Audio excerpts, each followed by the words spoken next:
everybody. Welcome back to another Anchored podcast. We're so excited on the new name, but we'll call it Peak Performance Podcast. How do you I like Peak Performance. Alright. I'm Coach Dave. Coach Corey, and I Go got ahead. an idea. I mean, anchored because of the anchor for our logo. Yeah. Peak Performance with an arrow in our logos and do Yeah, we'll finish it. that.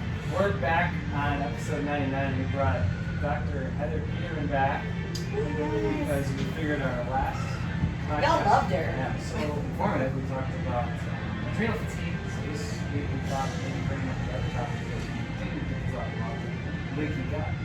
Yeah. So welcome, Heather. Thank you. Thanks for having me back, guys. I'm excited everyone listened in last time. Yeah. Let's learn some more. You guys are hearing music in the background. Coach Sean is out there Jamming out. with our workout. So we'll try to edit some of it out. Where should we start? Oh my God. Why don't we start with where we are with the American diet? Standard Yes. American diet. I like There it. we go. Place to start. Okay. So, standard American diet, there's a lot to say about it, but to understand what's going on with it, we really need to understand the history. Yeah. So the history of what's happened with where we are right now goes back to after the war, after World War II, when baby boomers were overpopulating and agriculture had to keep up and the food industry had to keep up. So what happened when all these GIs came home, there was this influx of new babies, our community and our population had to feed more people. So in order to sustain and feed this many people, they started taking out all the good things from our diet. So this is when you started to see saturated fats removed from the diet.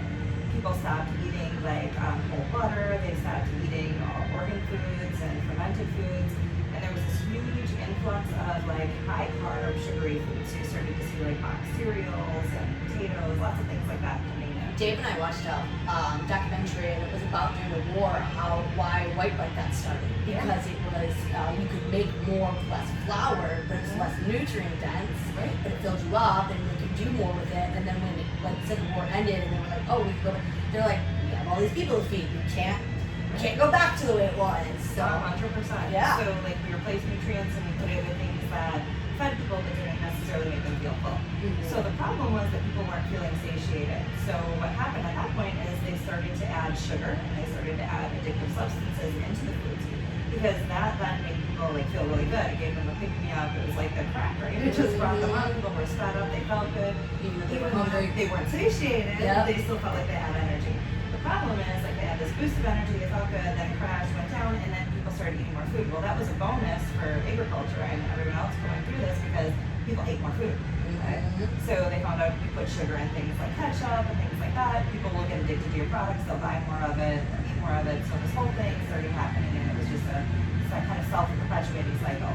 So what we've seen since that time is a steady rise in type 2 diabetes. There's a really staggering statistic out there, and it's really horrible to talk about, but it's predicted that children born now are the first generation of kids that will not live their parents. Yes, I've Have seen moms that going a through lot. this? Yeah. Oh, it's terrifying, right? Yeah, it is. I mean, we see 7, 8-year-olds with chronic back pain. We're seeing this in the hospitals. We're treating this. Kids are just struggling more so than their parents even are. So, and if you watch the maps of how big the diabetes is trending, it's worrying. We see this spreading like a huge epidemic. Yeah. So, and then we've got the food pyramids that have all kind of conformed to where we are. So our standard American diet has become really a diet of empty calories Yep. and not really a lot of nutrition.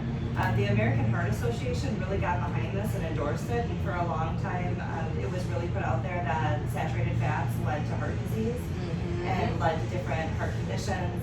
You were put you at a higher risk for a stroke, things like that.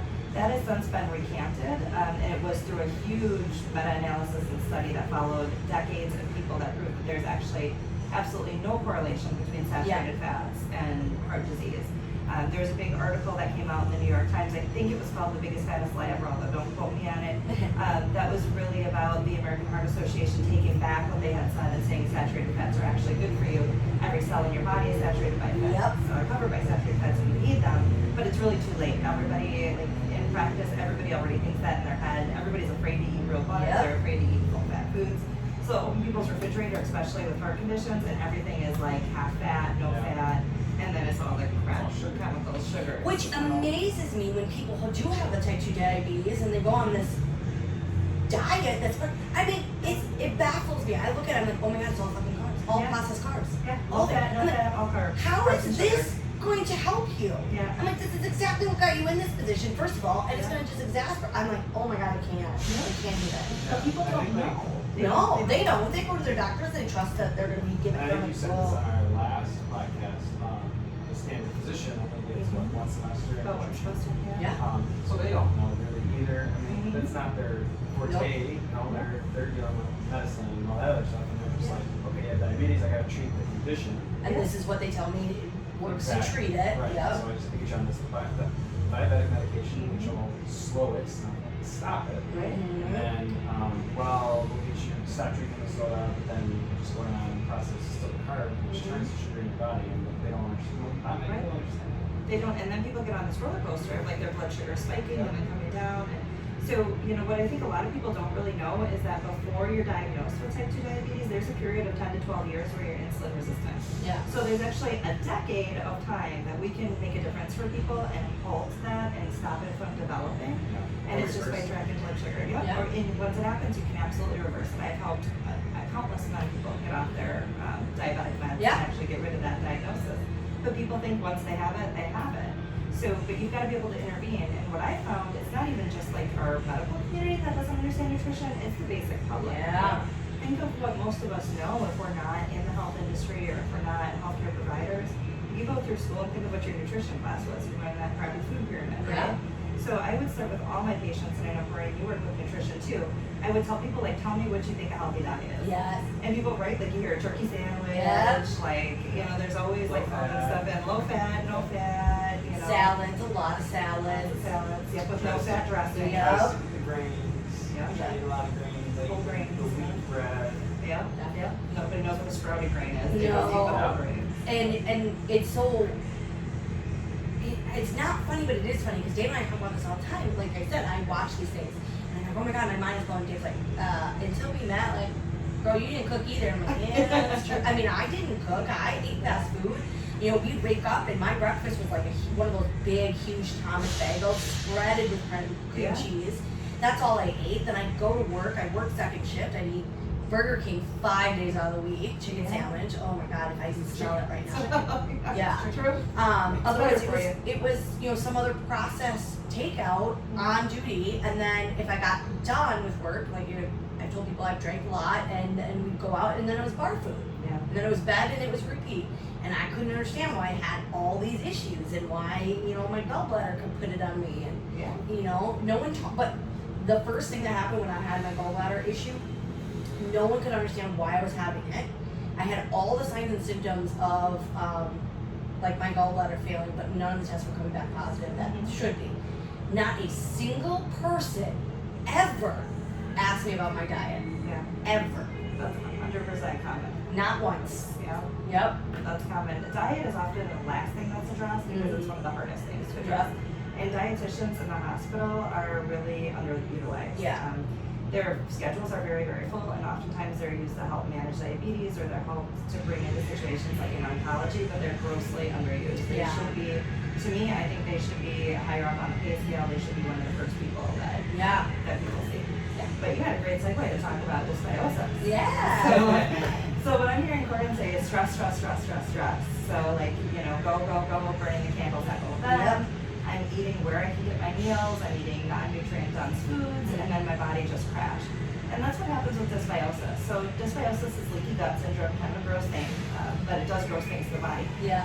So if you're not familiar with this, what it is it's a case where your intestines are designed where the cells are aligned really closely together like this. I don't know if you can see me. Here's your thing over here. They're going really closely together like After this. listening, it's like maybe a sock. Yeah, There's the like holes in the sock. Jenga that's really close together, a knit sweater, Yeah. you know, and then what happens over time, your body, when you're stressed out, you're throwing out cortisol, and so your body sees cortisol as a warning sign, and our body is really brilliant, so our brain is trying to survive, so it brings nutrients that are needed in that gut wall to keep things nice and tight to other parts of your body. So your gut starts to do this, people on camera, it starts to pull apart like this. So you have these holes, and in these holes in your small intestines, little food particles and undigested foods start to slip through those holes. and they leak out of your small intestine into your bloodstream. It's really gross, right? Yeah. So, on my YouTube channel and things like that, I've had people like throw at me, well, that can't be because then you have things like peritonitis or, you have major issues. And that's true, but that's not what we're talking about here. We're not talking about diverticulitis. We're not talking about those things. We're talking about a very small trace amount.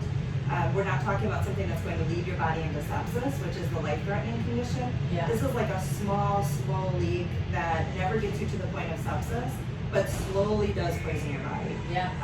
So when those food particles are leaking out, it's like decaying food leaking out into your body. Your So bloodstream and all your other organs can't deal with that can't process stuff. it. They're not meant to, so they're like, oh, what is this? what do I do? So what happens? Like the body starts to throw off more warning signs. So people start to get acne, they start to get inflammation, eczema, psoriasis, different skin conditions are oftentimes the first thing that people see, Yeah. but it goes into more systemic issues. So it can lead into hormonal changes, women's periods can get thrown off, fertility can be affected, all kinds of hormonal issues can happen. And then at the very extreme end, you can have development of autoimmune disease. So things like rheumatoid arthritis, lupus is a big one. These are kind of like end stage from this dysbiosis that was never connected. So if you end up in the hospital with a diagnosis of lupus or something like that, it's very rare that it gets traced back to the dysbiosis, and really all you have to do is heal the gut to make that go back into a dormant stage where it's not attacking your body.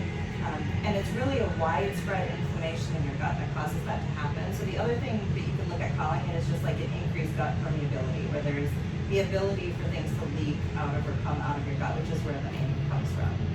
So do you think like bacteria in the gut can help? Like I know that a lot of times when, let's just say you have inflammation or you have acne or something like that, a lot of times doctors will prescribe like Accutane, like something that like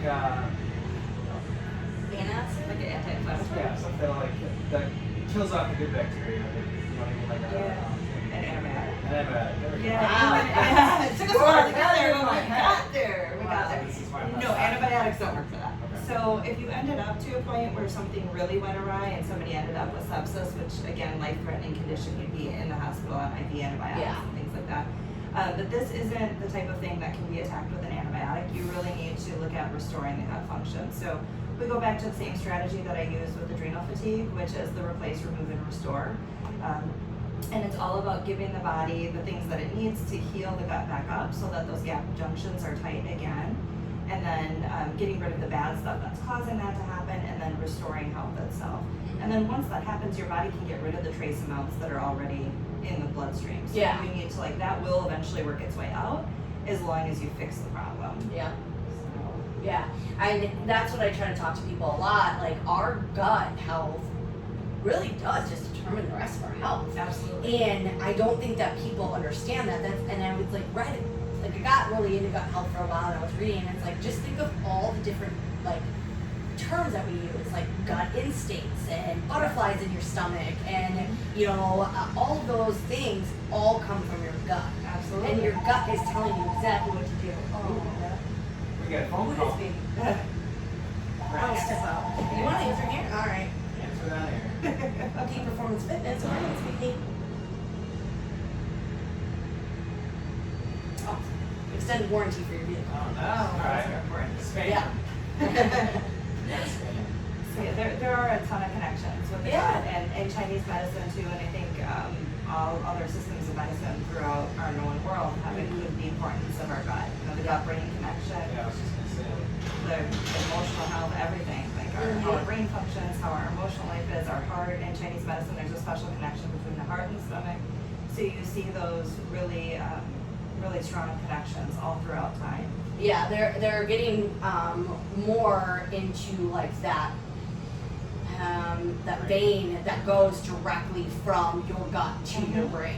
And they're like, literally whatever you're ingesting is telling your brain then how to respond. Right? So I try to tell people all the time, I used to have really bad eczema, really bad growing up. I almost got it on my arms, on my face, all of that sort of stuff, acne, everything.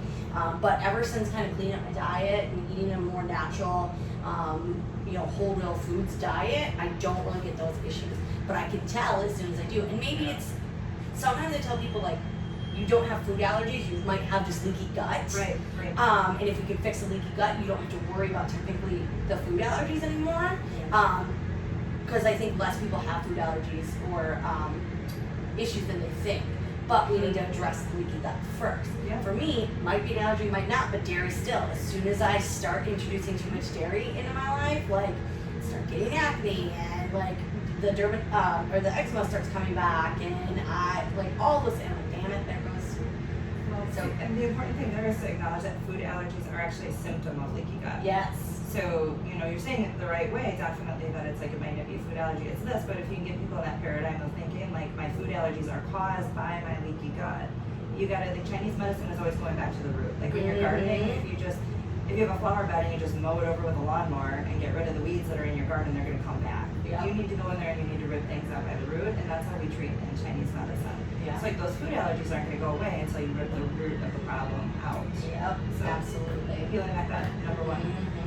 So what are some other good ways that people can work on healing that gut if they, you know, really want to? They're like, okay, maybe I have some issues. What can I do? Yeah, so step one is getting the stress under control. Okay, like if you're a chronically stressed person, and that may or may not be the cause of the leaky gut, but if it is, you've got to work on ways to get that stress under control, because if the cortisol is high, that's the warning sign to like get the glutamine out of the body, and that causes this whole thing to happen. So working on things like coming to the gym more, meditation, mindfulness, acupuncture, anything that you can do to lower your stress level is really number one. And then I dive into that strategy. So again, I tell you, like, we don't start with the remove phase because that's really, really hard. We start with replace. So start getting people to eat a really healthy diet. Talk to them about what we were talking about in the beginning. Like, people need to be eating saturated fats. They need to be eating good nutrient-dense foods. Start to fuel their body with what they need, and then their cravings will go down. Yeah. Like I just emailed you this morning and said, oh, I wanted a sugarless last week because my stress level, we're in the process of buying a new house, we're back to work, we're COVID times, we're all this stuff, my stress level's through the roof, so I want to eat a cookie. Like, that's just like, that's where our minds go. So you've got to give yourself, like if I was eating more saturated fat, I wouldn't want the damn cookie. It's just that your body wants the immediate energy from the sugar because we're wired to be addicted that way. I tell all my clients that. They're always like, okay, I do really good all day long, and at the end of the night, I just want to binge. And I'm like, well, tell me what you ate. And they probably had 500 or 600 calories. I was like, you're fucking starving. Yeah, exactly. Like, this is why you have cravings at night. Like, you have not eaten throughout the day. 100%. And then your body's just trying, like, we need to keep you alive, and I need to make energy. Like, you still got things to do. So give me bread. But like you said, and then you made a good point, like instead of just saying no cookies, you can't have cookies, right? That makes it bad, and then you're like, oh, I can't have that. Right. But that's really hard to sustain that for a long period of time. Yeah. Or you just look at it and say, okay, I got that processed cookie that's in the Oreo bin, or it has no nutrients to it. Right. I'll make my own paleo version, or you know, but I'm going to use bananas, and I'm going to use real butter for that. I'm going to use some eggs. Not use the white flour, but I'm going to use like a coconut flour or an almond flour or meal. Like it can still be just as tasty. Yep, 100%. And it can be, and it's all like natural foods as opposed to that, you know. Yeah, we do a lot of like energy bowls in our house with like cashew Yes. butters and you know cinnamon and things like that, and like just having one of those and then just like calming yourself down. You realize, okay, I'm not really hungry. Or like for me, I'm a coffee addict. I enjoy the coffee over here. I drink Americanos. I do decaf, so I'm not like up and down with the caffeine. So like just a nice hot decaf Americano with good heavy cream at the end of the night and some like coconut oil is enough to like satiate you through the night. Yeah, I always tell my clients, I'm like, you can eat whatever you want, but I want you to start making it. Yeah. How can we make it in home and then make it a little bit healthier? Because and two people are always like, oh well, I'm not really hungry, but I have a lot of cravings. I'm like, guys, that's hunger. Right. Just like you're just not realizing it's hunger. So like, let's figure out why. What is it? What are we missing? You know what people tell you all the time. You know, you crave certain foods when your body is naturally low in different minerals. I did a comp one time over a year ago, and we always go out after the comp, and you know, you burn a lot of calories. It's a long day. You generally don't eat a lot, so I don't really care what I eat afterwards. Yeah. But we had pizza or something like that, and I was full, but I was at home, and my body's like, chicken. And I was like, clearly didn't eat enough protein today. Right. You know, so like, but sometimes when we're not educated on nutrition and food choices, we'll go to those other sources that are processed. Yeah. So your body is telling you what you want, what it needs, you're just only using the sources you know. So we just need to expand that knowledge. How else can I satiate this and give it what it needs in a healthier way? I 100% agree. The other issue is addiction. So like, you know, I don't know how many people have really looked into this, and it's pretty staggering, but the addiction to sugar is actually stronger than the addiction to cocaine Yeah. That's just and heavy drugs. So yeah, like it's behavioral, it's addiction, and it's a lack of education. Yeah.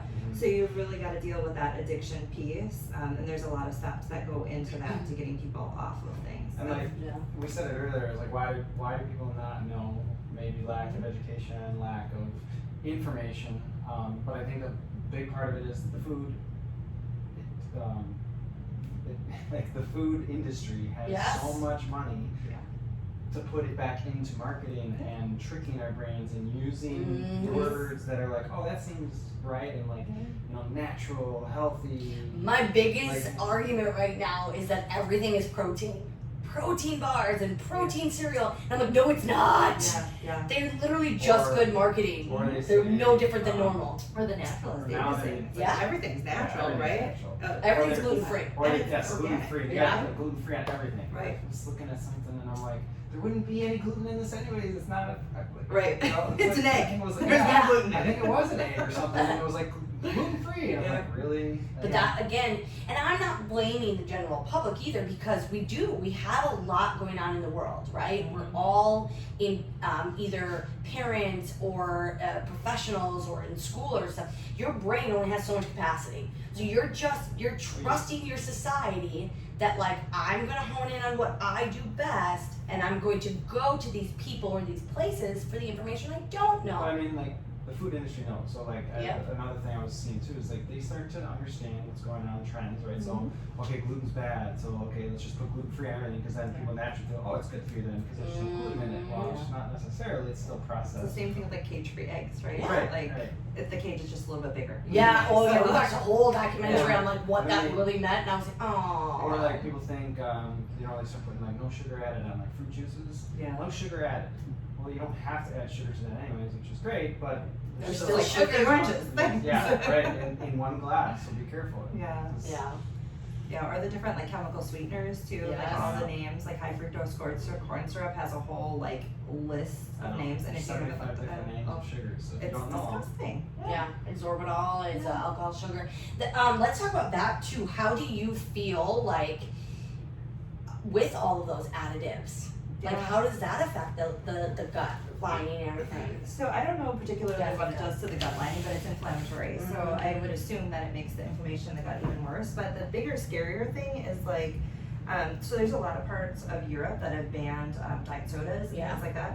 So the sweeteners, some of the chemical sweeteners that they use to replace and make it sugar-free actually mock the symptoms of MS. Yeah. So they start to attack your nervous system. So I have Wow. treated many patients with neurological symptoms to the point of people being in walkers or headed towards a wheelchair, and it's due to the Diet Coke they drink every day.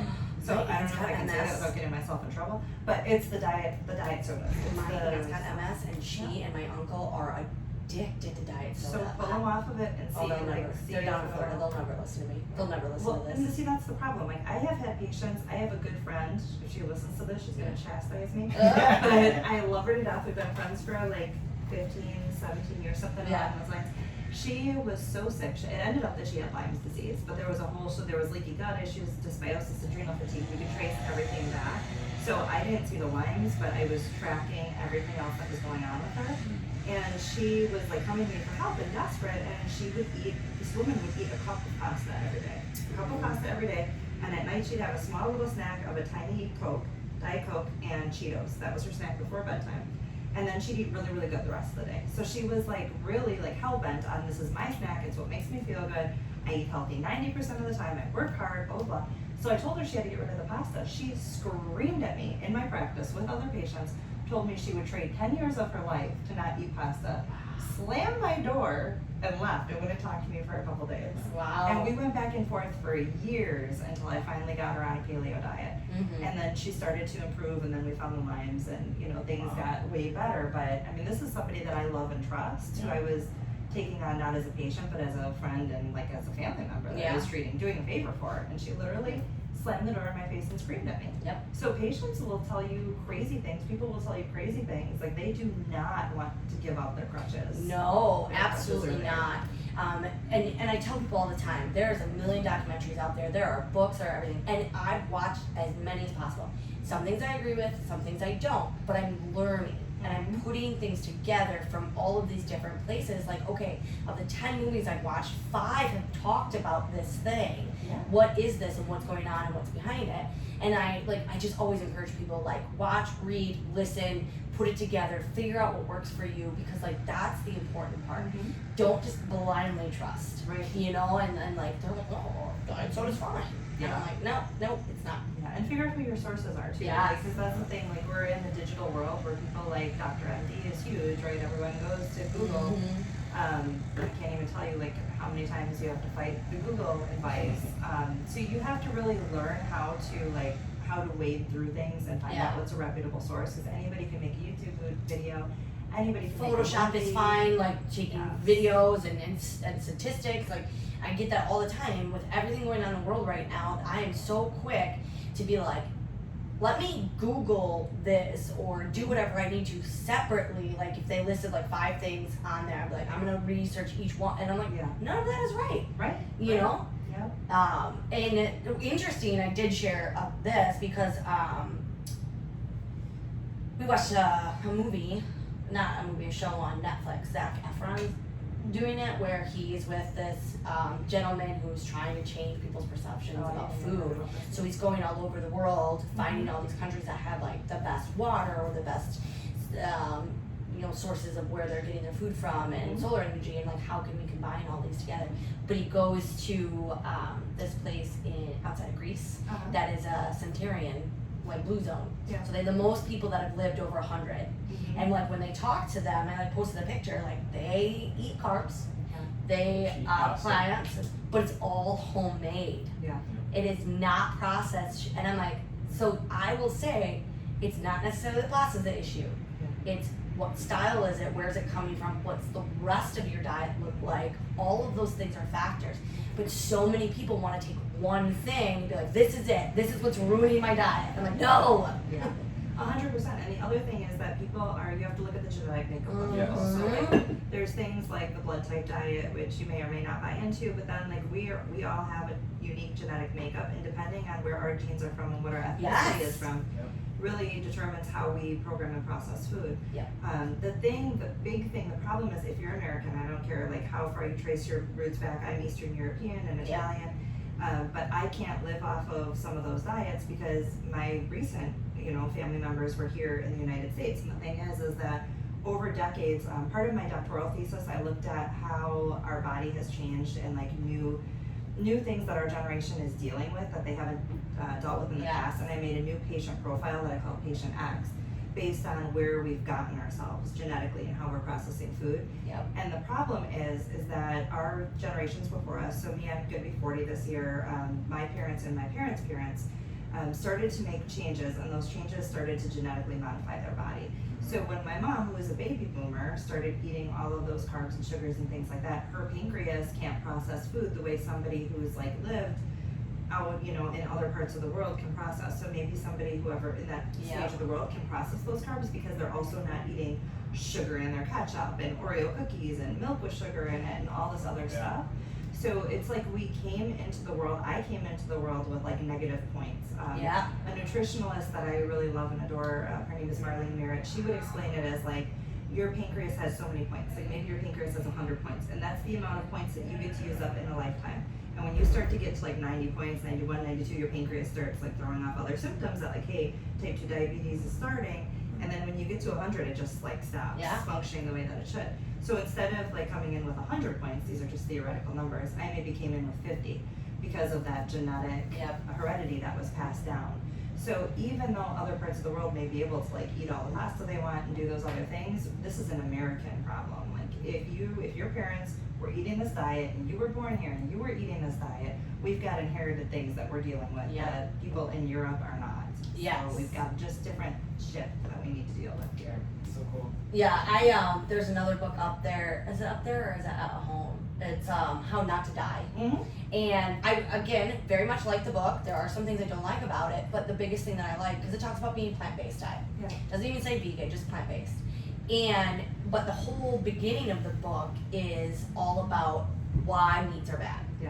And I got some of it, but a lot of what he's talking about is not because meat in itself is inherently bad. It's how are we raising this meat? Right.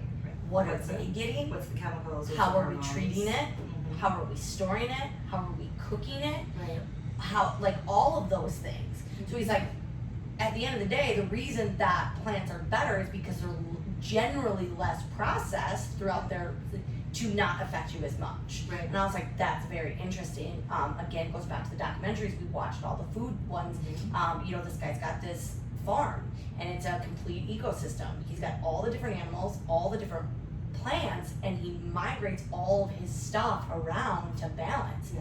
Instead of us having dairy farms Yeah. and, you know, cornfields and just one thing. Yeah. And that's the problem. Like soil depletion is real. Yep. So like, you know, you can eat a plant-based diet, but if you're eating all commercially produced fruits and vegetables, you know, you have just as high of a chance of developing different things because of all the carcinogens that are used on the plants and because there's no nutrients in the soil.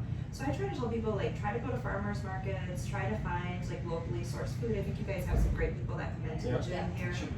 Yeah. So that's, I mean, that's what you need to find because then you're getting the actual nutrients. Like Chinese medicine is 100% against the full plant-based diet. So we usually say around like 80-20, like we want people to eat some meat because our bodies need some of that. Now I'm not saying vegans are wrong or plant-based is wrong because it works for some people, but I've seen some really sick people that are eating commercially produced produce and vegetables that are not eating meat, that are just like wasting away.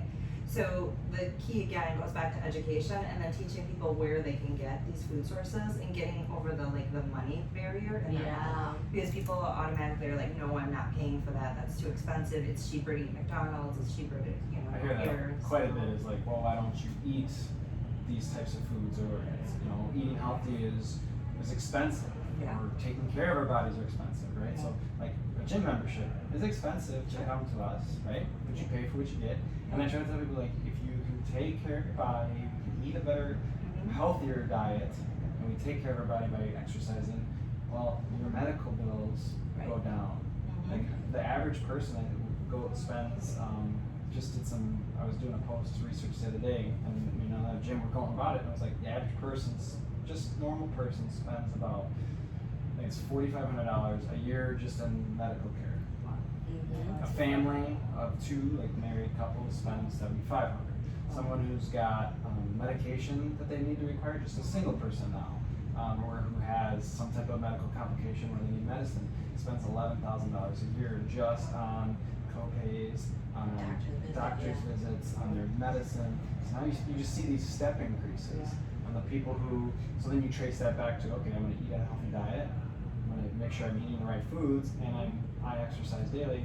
I mean, Corey and I have insurance, but like I haven't been to the doctor for any type of major issue in my life. But it's been 5 years since I've had a regular visit. But I don't have any complications that really require me to go constantly. You know, I'm not on any medication. You know, I just take care of my body naturally. Acupuncture, chiropractic care, massages, some of the stress relief things you're talking about, meditation. And then working out, and eating healthy.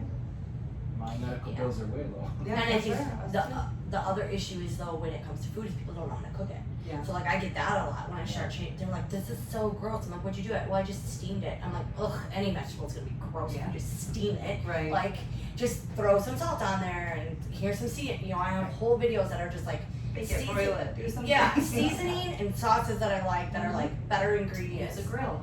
Use a grill. So like Rachel had brought, she's been buying just pre-sliced cucumbers.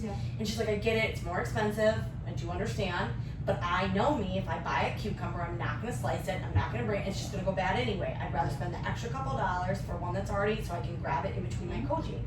But she got a dip, and it's a processed dip. And it has a bunch of stuff in it. So one day she was like, I'm not gonna eat that. And then she's like biting a cucumber, which by the way, I'll just eat a cucumber. But she's just like, it's so bland. I'm like, throw some salt on that. She's like, what? I'm like, just sprinkle a little salt on it. She's like, oh my God, it's like a chip. A little salt and olive oil go a long way. I'm like, it doesn't have to be crazy. And she was like, oh, this is so much better. But like, that's the problem too, is people just don't understand how to cook food to bring out the good flavors. So like, I can't just eat a tomato. I'm not a big tomato person. I love veggies. She'll just bite into a tomato like a cucumber. I'll do snap them in half. I got a bunch of tomatoes that bring us I could do the the vine, grapevine ones. I'm not a huge tomato fan, but one of my favorite things is taking tomato, slicing them thin, and then you put salt, pepper on top of it, put some fresh basil on it, and like we used to do that really the fresh mozzarella cheese. Yeah. And you put that on top of it. and Tastes delicious. so and like I said, drizzle some olive oil, and it's so amazing. Yeah, Yeah. there's so many different ways. You just need to start slow. Yeah. I always tell people, if you want to start changing your diet, just try to pick like one new thing to cook with. Mhm. Find recipes, because it might take you some time to get. And I always like to tell people, like, pick something that's comfortable, you already know you like, to pair with it. Right. And then we'll start changing kind of our taste buds as we go. Like, I would have never eaten Brussels sprouts years ago, but now I eat them all the time. Those, and like when I did make them, it was always like lots of bacon and like Yeah. that. And now I'm like, I'll just have Brussels sprouts. I don't need anything else with them. So. Well, that's a huge point too, because when people are eating all this garbage, like we call it a crap diet, standard Mhm. American diet, your taste buds are actually changed. So the Oh, way yeah. that you taste food is Yeah. fully rewired. So like if you pull somebody off sugar for 14 days and then you give them an orange is like overly sweet and most people can't Mhm. handle it. Yeah. Yep. Or like if they're eating sugar and they taste an orange, they're like, this isn't enough to satisfy me. Yeah. Yeah, you're right. So you've just gotta like rewire people's taste buds, and that's where you can move into like that remove phase and start taking things away. Like now that you're replacing things, they don't feel like they need as much of the other garbage, so you can start taking that away, and then people don't feel like my pasta lady. They don't feel like they're being attacked or Yeah. like they're giving up their bites. So like most of the time, I would assume like you guys not very well understood or diagnosed very easily. No, it's not really a Western, well, it is not a Western diagnosis at all, and most Western doctors won't recognize it because there isn't, just like with adrenal fatigue, there's not an actual diagnostic code that goes with it. And there is actually like actual leaky gut syndromes that are like horrible, life-threatening emergencies like we talked about. So yeah, so this isn't something that your doctor is going to necessarily talk to you about. This is again like more of a integrative medicine technique. However, most doctors, once you talk to them, are supportive of it. Like this widespread systemic inflammation is going on and we need to get it under control. Their anti-inflammatories aren't working because oftentimes if you go to the doctor, they're going to treat the symptom. Yes. So these people are going to be on anti-inflammatories, they're going to be on pain medications, they might be on immunosuppressive drugs if they've developed autoimmune disease. So they're acknowledging the facts that the widespread inflammation is there, they're just only treating the symptoms instead of getting to the root. So like as an acupuncturist, how I treat that when people come to me, I contact the physician and I'll say, okay, I'm seeing a lot of inflammatory components, it's affecting this, this, and this. Acupuncture is anti-inflammatory in nature, and I'm going to do some things to heal up their gut. And they give me pushback on the heal up their gut part, but then their symptoms start to fade, and then they get pulled off the drugs, and then we heal things, and then they start to become more accepting of it. So, Yeah. So somebody who's maybe curious if they have a leaky gut syndrome, maybe their stress is high and all those things we talked about, what are like some key, main things to maybe that they should be maybe addressed? Like, if they're having certain symptoms, then we might know, you know what I mean? If they're just going to a doctor and they're just like, there's some anti-inflammatory, take ibuprofen. So it's like the things that are poorly understood. Like nothing is fitting together. The same thing with adrenal fatigue. Like I have this myriad of symptoms, but it's not making sense. But if there's skin issues, if there's acne, if your skin has changed, I would say if it's become cystic or bumpy or it just looks ruddy, and then definitely like acne or psoriasis, if there's headaches, hormonal issues, if there's definitely signs of autoimmune disease, if there's depression, anxiety, I would say definitely start looking at the gut. I would start there first. And the first thing, like I said, is get that stress level under control. Start replacing the good foods, then start removing the bad foods. And then we go into more of the supplements because you have to restore. So once you get these habits under control, you have to restore. And your body at this point has become pretty depleted of glutamine, so you have to give people glutamine to help restore the gut lining. People need a good probiotic, and they need a good prebiotic, and they need a good digestive enzyme. So another sign of dysbiosis, I can't believe we didn't talk about it at this point, but like gastritis, stomach pain, bloating, so especially bloating after I was waiting for us to go because I was like, I don't know how some we stuff didn't I'm get gonna there bring up. yet. Yeah. So like, all of those things, if that's starting to happen, that's a really big sign that it's starting from your gut. Yep. So like one of the first things that I do is give people a good digestive enzyme, and there's all kinds of different ones out there. I have the ones that I like, people can certainly find the ones they like, but what happens is when you're under chronic stress, the stomach acid gets really, it goes to a lower pH. So when you eat foods, the stomach just sits in your stomach and it's not processing, so that's where you get like that bloated, heavy stomach. And then once it does move into your intestines and small intestine, it's not broken down, and then it's slipping out into your bloodstream. So if you can get people to take it out, Dave's making this face, like it's disgusting. This is I was making YouTube videos about this, and Johnny was listening to him, and he's like, nobody's gonna watch your YouTube videos. This is gross. Like, nobody. But it is gross. But anyway, so the digestive enzyme, if you can get people to take that like 20 minutes before they eat, then they have some helpers. So that's like little enzymes that are gonna help break the food down. And then a lot of times we'll give people supplements to help strengthen their stomach acid too, bring that pH back up. What happens is people get acid reflux. Yes. The doctor puts them on acid blocker. Yep. That was me. Yep. And then it gets worse. Gets worse. Now your body is just like. Oh my God! I should have invested in stock in Tums and Pepto. It's horrible, but it's a bad thing because your body. What happens if your stomach acid is not strong enough? Your body starts producing more stomach acid. Yep. So stomach acid splashes up, and Barrett's esophagus is a really real concern. So there is justification behind using those acid blockers. However, the key, the thing to fix it is to increase the acidity of the stomach. Yeah. So you actually need to raise people's pH instead of stopping their body from producing stomach acid. That's what I'm seeing a lot with my one-on-one clients is I get a lot of, I'm feeling bloated when I eat things, I'm feeling full, I'm just not hungry, I'm inflamed, I feel puffy, all these things, and that I know right away, this is a gut issue. How can we fix the gut issue? But I tell people all the time, I'm like, too much acid in your stomach and like not enough, like you said, the low acidity, they present themselves the same. Right. So it's very tough to know, like, it's not that I have too much acid, I just have like maybe the wrong acidity and everything's not going, so food's sitting there. One of the big things I tell my clients, what does everybody do when they're trying to eat dinner and be healthier? Drink more water, right? When do they drink more water? When they're eating, because they're like, it's a good way for me to remember. I'm like, stop drinking water with your food. Yep. At least drink warm water if Yes. you're going to drink water. Because water is going to again make that stomach acid chain, and it's not going to be acidic, and you're not going to. And they're like, seriously? Yep. And if I could just tell people that, and they try it for a week, they're like, oh my God. Yeah. People just down water at dinner. Game changer. Get that in. Yeah. Yep. So that's a key is restoring the stomach acidity, Yeah. restoring the pH level. And then getting people on probiotics and prebiotics, which most people have heard of probiotics. Most people now are pretty good, like they've seen Jamie Lee Curtis or Activa, so like that's not a weird thing. People know that they should be eating fermented foods, like you should be eating sauerkraut and things like that, and drinking kefir. Yogurt isn't always the answer because it's got less sugar in it. Yeah. So there are a lot healthier ways to get the probiotic in. But then taking a good probiotic supplement, it's people don't realize that your gut, like flora and fauna, is completely established. I think it's by the time you're 4 years old. After 4, all you can do is replace what you have. You can't get any more strains. That's why we want kids to play in the dirt, and that's a whole new. I'm not gonna go on that soapbox, but we've sanitized kids. Dirt. My kids eat dirt. They just it's do fine. it. Like, It's okay, My mom thought it you're was so okay. weird because I remember I sit there and eat dirt. Really? Yeah, big my mouthful. She smiled at me And I with a big love the mouthful really of like the other dark day. dirt. Like, it was, Yeah. My neighbors are like looking at us like, look at the Peterman's kids out there with no shoes on and you a have fistful to, of though. dirt, but That's how you develop the they play in the bacteria. garden, yeah. So like if you're after 4, and then like every time you've taken an antibiotic, you're wiping out one strain. If you get So food poisoning. Anything like that. There's so many things. So being on a good probiotic, I tend to tell people that we should be on a probiotic our whole life, but take like a month on, a month off. Yeah. To rotate like that. But a lot of people don't know what the hell a prebiotic is. That's like a really new term for people. So prebiotics are short chain acids that help, fatty acids that help restore the gut lining in the small intestine. Yeah.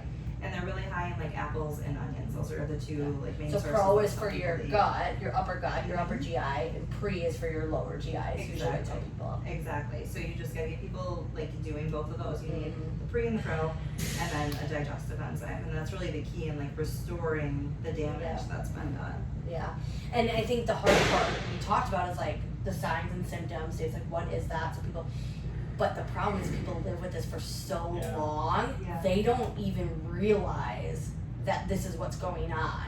And to counter that, it takes so long that when we as health professionals are trying to help them, that might be a while before they see something getting better. So they're like, no, that's not working. That's not the issue. It takes a while. Again, we're a society of instant gratification. Right. Why aren't I better tomorrow? Right. And I'm like, no, this is going to take like several months, but we'll get there. Right, and that's 100%. The other thing is that most people have gotten it over the course of years. Like you said. So like, my best friend, I talked about her on the podcast in the last episode. She's been like struggling since her 20s. She had like ulcers and things like that in our 20s.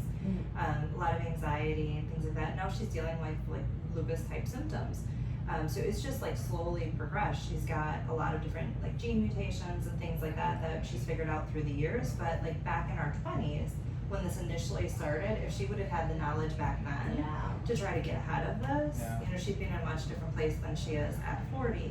And that's what I'm trying to like bring this information to people, is to empower people to see these things when they start to go wrong. Like, don't wait until you're diagnosed with a horrible crippling autoimmune disease before you pull the pieces back and spend a year fixing your gut health. You've got to, like, when you realize something is wrong, it's not you're feeling different or your body feels different than it did a month ago, get ahead of it and start to look at some of these things. Well, again, our society is like, we run with high stress, like you said at your acupuncture class. It's very common. As long as you're not having a meltdown, everything's fine. Right. And we live with sickness. That has also become a norm. So we're like, oh, I am running at 70-60% effort, but that's okay. Everybody does. Yeah, I can function. It's fine. Yep. I woke up, I had my coffee, I'm fueled, I can function, I didn't fall over, and I'm not in the hospital, so I'm fine. It's fine. Everything's So fine. people say I'm fine until they collapse. Yep. And clinically, like, I can tell some really scary stories, but I have dealt with more people than I can tell you that have had that collapse. Like, collapse of things where they've been, like, I had one lady who collapsed and she was literally in a coma for 3 months. I mean, bad things happen when you don't listen to your body, and your body tries to tell you for a really long time before it does just collapse. And if you ignore it and you don't pay attention, it's just like driving a car with the check engine light. If you keep driving, and there's no oil in it, there's check engine lights on, eventually the car's gonna blow up, your body is gonna do exactly the same thing.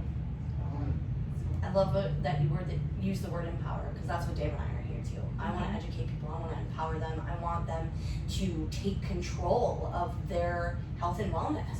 I mean, I can not do it all for you. I can't do it for everybody. Like, you have all the tools out there. It just takes time for you to start, but it's never too late. Yeah. It is not. It's not, and you need to find the right people. Like, I can sit here, like, I'm talking about all this, but Corey, you've been working with me. I'm struggling. Yeah. My health is struggling.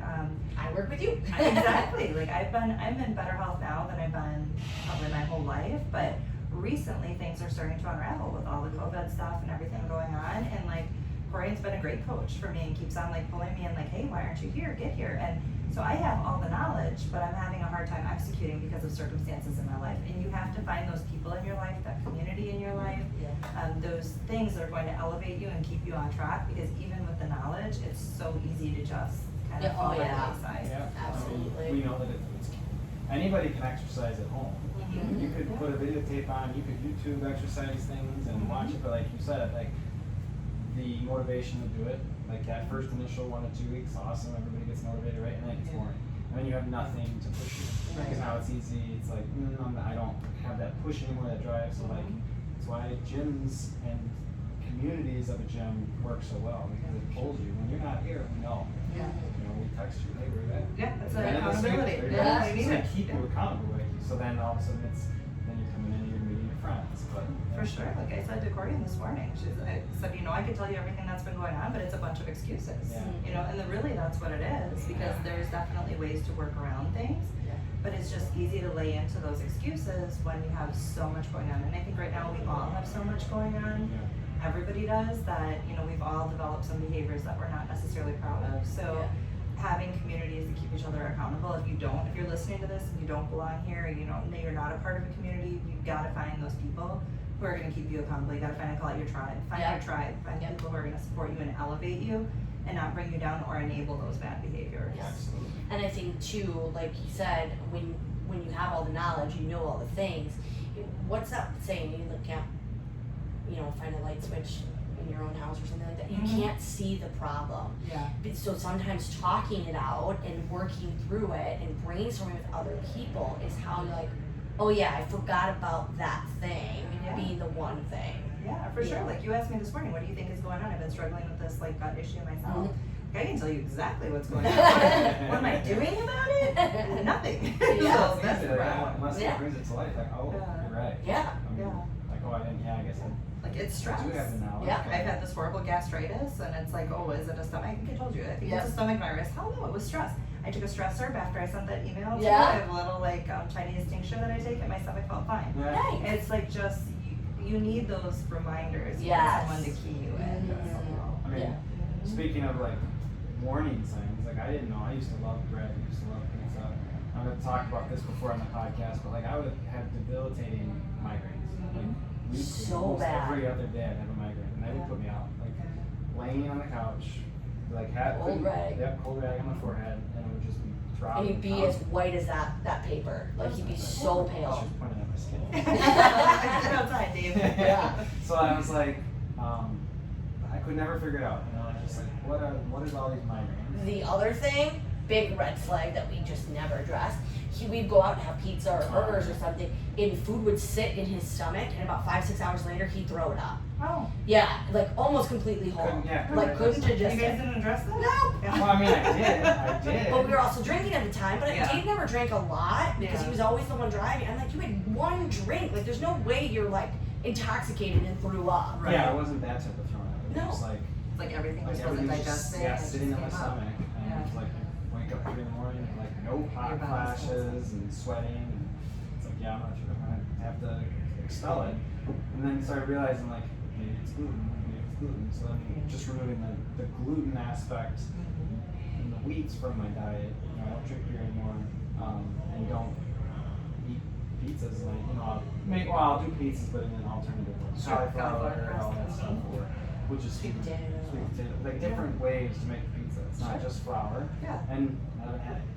I mean, you get headaches, but I haven't had a migraine like that in years. It's crazy to me for that. One of the other things he can do is like fresh, like homemade breads, like sourdoughs and Yeah, stuff. sourdough. Where like they use the natural Fermented, yeast and fermentation, but like anything that's processed as that fast-acting yeast, man, it'll destroy him. Yeah. Yeah, and one of the warning signs we talked about is acne. I get it on the shoulders if, I have scars from just years of getting it, but like as a teenager, it was terrible. Yeah. All chest, back, shoulders, just terrible. So that's one of the things like now that if I start to break out, it's like, okay, what did I eat? And I can look back at certain things and trace it. There are certain foods that I'm noticing that I am reacting to a lot differently now. Mhm. So it's different. Yeah, that's I think a lot of people like in their 20s think that. I thought that. I lived Yeah. outside of New Orleans. I was 45. No, it's actually an hour, 20 minutes or so. But I always thought it was like a half an hour. So we were right outside of New Orleans. We were there all the time. We were drinking. We were having pizza, bar food, whatever. And I had this horrible acne like around my chin line. And in Chinese medicine, that's where your stomach is. So like people that have acne around their jawline, that's a key symptom of digestive issues. And then you said your shoulders, Yep. that's a small intestine. So, the acne across the shoulders, oftentimes guys get it on the shoulders, women get it on the jawline.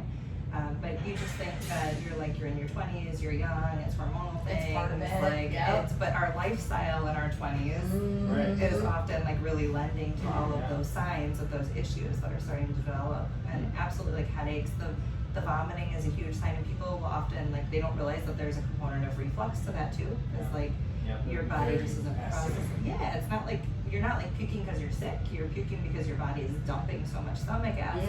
And you're just Yeah. it's got to come back out. Can't get rid of it. So it's like, what do we do? Yeah, it's got to come out. One thing that maybe you would know is I was talking with Corinne this past year that I've been really trying to fight is they're not cold sores, but you get the things on your tongue, like the raw taste buds. Yeah, canker sores. Or canker sores in the Yeah. lining of the gum. Mm-hmm. I've been getting a lot of those, and we've been trying to figure out exactly which We've foods. been eliminating Lower. stuff. Lower. Does it happen on your tongue too? Yeah, on the sides of my tongue, always in the same spots. Mhm. Sides of the tongue, and then in between the jawline. We're thinking it's tree nuts, but So I took a food allergy test and macadamia nuts, which I don't have a lot of, but I knew walnuts one time because I was like, I need fat when I was tracking, and I took a handful of walnuts. And that's all I can have, and it was the only thing we had at the time, so I threw them in my mouth and immediately started feeling burning. So I've looked at that anything with a tree nut. Mhm. I can have legumes, peanuts are okay, but any the tree nuts I can't have to try to avoid.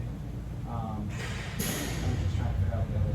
Occasionally I'll get it and I'm like, what did I have? It could be a food allergy. The other thing is from a Chinese medicine standpoint, one, it's stress. No, I'm And not the, stressed.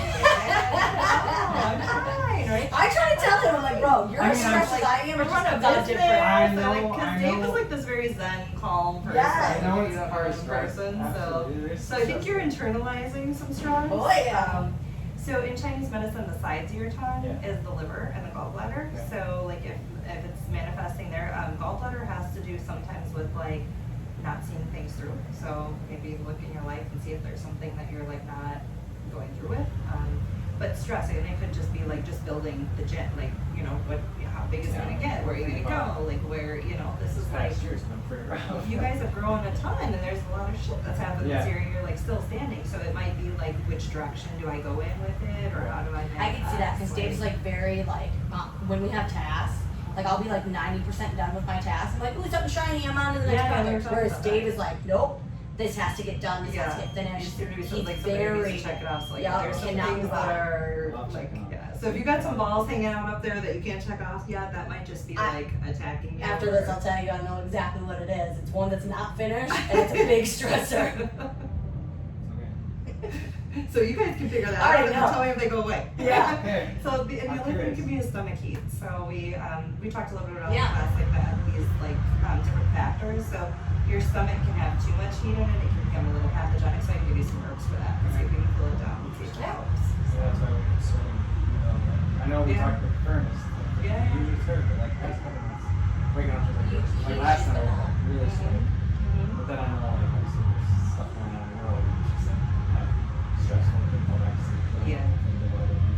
Yeah. Gallbladder has a lot to do with like willpower and like our spirit. It has to do with we call it in Chinese medicine. It's like our willpower. It's like it's also like our Jiminy Cricket. Like our conscience. Right. So if things are like really unsettling with the state of the world right now, which they are, there's just a lot of things that you're trying to process and think about. That's definitely like that would be the stressor that's manifesting on the sides of your tongue. The ones like in the jawline are probably more the stomach heat, and that's probably coming from this internalized stress. And it's mainly been in this last year. We sold our condo, we moved downtown Racine, like all that stuff. Like I said, being in that condo, like not that we don't like downtown Racine, obviously we loved it, but ever since we moved, I think we realized like how much of an energy burden it was on us. It just wasn't, there was not much greenery around, stuff like that, all those things, those natural things that we really enjoy that help balance us. So I think it'll just be a little bit more time of us being in a more No, it's like calming place. Yeah. coding. So like we were just talking about this thing. Like, so he would have like skin really bad. And like Nervous peas all the time. literally you walk in the house, you said hi to him.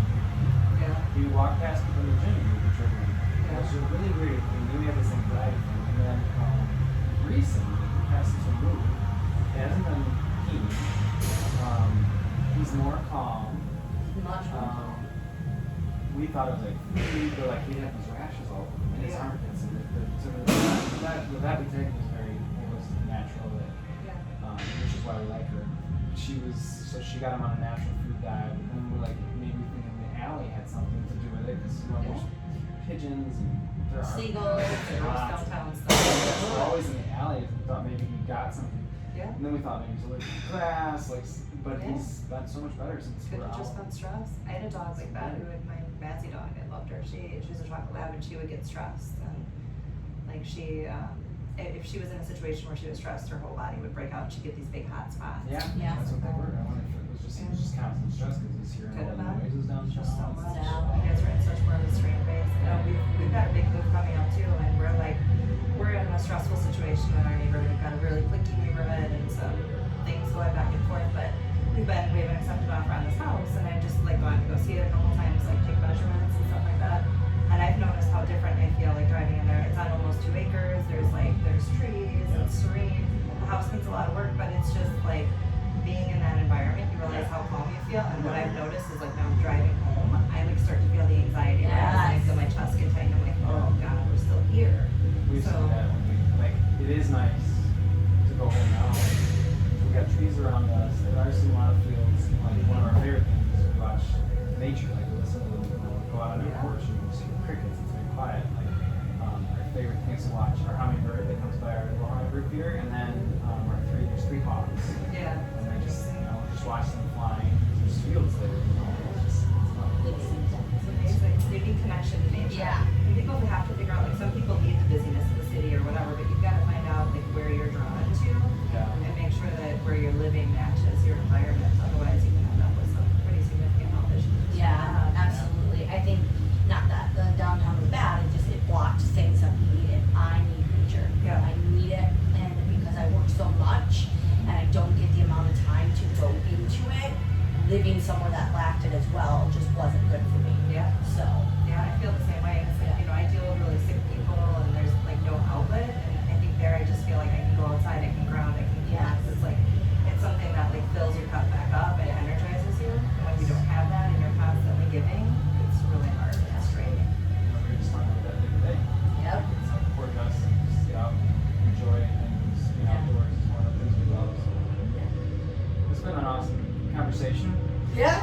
We appreciate it. We're going in an hour, so we'll probably cut it off Yeah. here. Thank you. Anything you want to leave people with? Just the big message, if you're noticing signs, get help. And Yeah. maybe, start with your MD if that's where you're comfortable, but also seek out integrated medicine providers, seek Yeah. out alternative ways of treatment. Don't give up on yourself. If Yes. something doesn't feel right, trust your intuition and see it through. Absolutely. I like that a lot. So, all right, guys, that's been another episode. That was episode 99. So next episode, We're gonna be a centurion. You guys better have like a big celebration on the next the episode. new one. I think 100. We have to rename. So there'll be a new name for You guys 100. better get to work. You got a job for the week. Brainstorm. Thank you, Heather. You're Thanks so welcome. much We again. definitely have you back. I think these are good conversations. That help Yeah. people. Yeah, I love it. All right. Talk